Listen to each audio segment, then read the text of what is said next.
বন্ধুরা, আমি আবার এসে গেছি। কড়াটা বসিয়েছি, কড়াটা গরম হয়ে গেছে। তার আগে আমি একটু মাছটা নুন হলুদ মাখিয়ে নেবো ভালো করে। তেলাপিয়া মাছ দিয়ে আলু দিয়ে সর্ষে বাটা করব। একটু ভালো করে একটু মাখিয়ে নেব।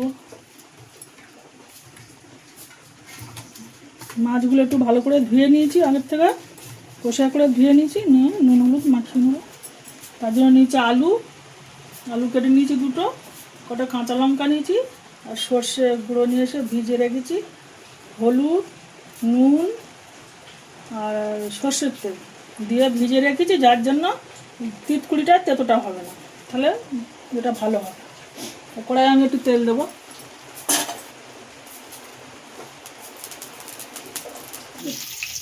বন্ধুরা, আবার এসে গেছে, মাছগুলো ভাজা হয়ে গেছে, আমি তুলে নিচ্ছি। মোটামুটি ভেজেছি, ভাজা হয়ে গেছে। এবার আমি ওগুলো দিয়ে ফোড়ন দিলাম।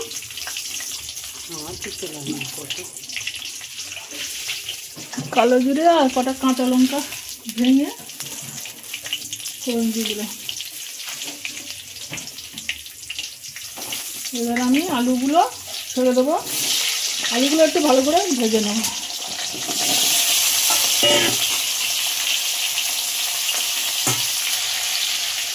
আপনারা সর্ষের তেল দিয়েও করতে পারেন, সর্ষের তেল দিয়ে করলেও হবে।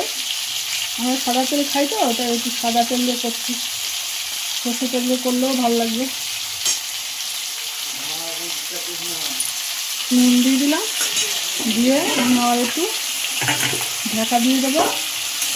দিলে একটু আলুটা সিদ্ধ হয়ে যাবে তাড়াতাড়ি, আর ভাজা হয়ে যাবে।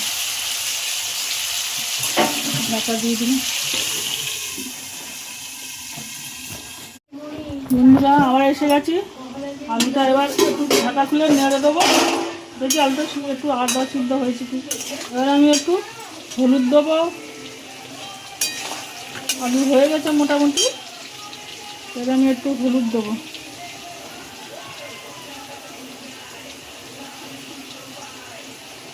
একটু গুঁড়ো লঙ্কাও দিয়ে দেবো।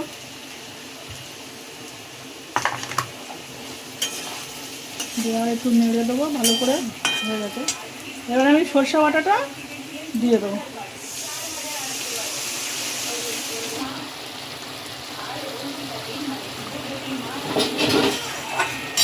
সরষেটা বেশি ভাজলে তিতো হয়ে যাবে।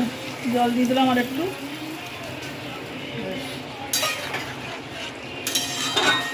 দিয়ে আবার আমি একটু ঢাকা দিয়ে দেবো।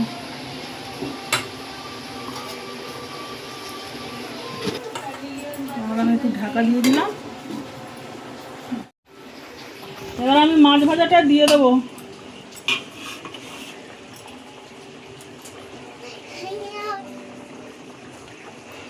মাছ ভাজাটা দিয়ে দিলাম।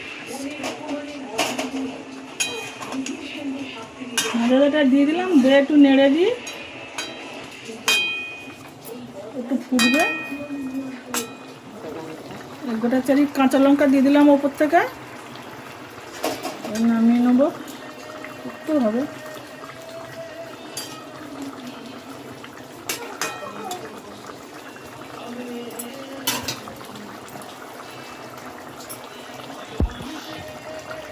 ঝোলটা আমার হয়ে গেছে, তেলাপিয়া মাছ দিয়ে সর্ষে বাটা হয়ে গেছে। এবার আমি নামিয়ে নেবো। বন্ধুরা, রান্না আমার কমপ্লিট হয়ে গেছে। রান্না করে খেয়ে দেখে বলবেন কেমন হয়েছে। লাইক কমেন্ট করবে, শেয়ার করবেন। আসছি বন্ধুরা, পরে ভিডিও দেখ।